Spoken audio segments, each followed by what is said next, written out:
alongside Jeremiah Sirles here at another Team Jack Gala. Jeremiah, this one we come in with a lot heavier hearts. How are the emotions with the guys that have known him for so long, especially the players and the Husker family he was a part of? Yeah, I mean, it's wild to think it's been 12 years, right? This is the 12th annual Team Jack Gala, and it's the first one without our namesake, right? I mean, a guy that without him and the vision that him and Andy had, none of us would be standing in this room. The advancement of the things we've been able to do to fight this disease wouldn't be where they are, and just knowing that he's not here, Andy's not here with us in person, but it's a heavy thing to think about, but we're just so thankful for the fight that those guys started that we're going to continue to try and finish. What would you say to Jack right now, if you could, and the impact that he's making, all these people that show up and the millions of dollars that have been raised in his name? It was funny. Every year you could tell, like, as Jack got older, he wanted it to be less and less about him. Right? It was less and less about me, Jack Hoffman, and more about the cause and the families that are fighting for this cause, the children that are fighting for this cause.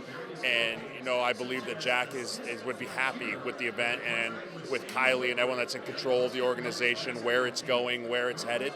I think Jack would be extremely happy to be able to look back and look and see the impact and the legacy that he has for helping beat this awful disease. Well, when you think back to 2011 and that spring game, or 2013 and that spring game, what comes to mind most when you think about Jack's run? I think about the spontaneity of it all, right? Bo Pelini coming in like the night before the spring game, like, hey, here's what we're doing.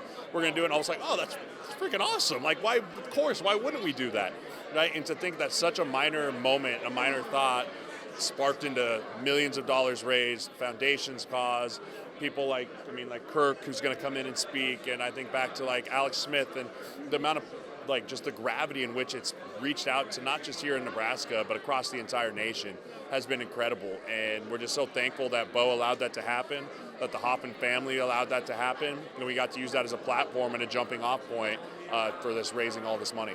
Well, thank you so much for being here today. Thank you much for the time. Hey, absolutely appreciate you guys.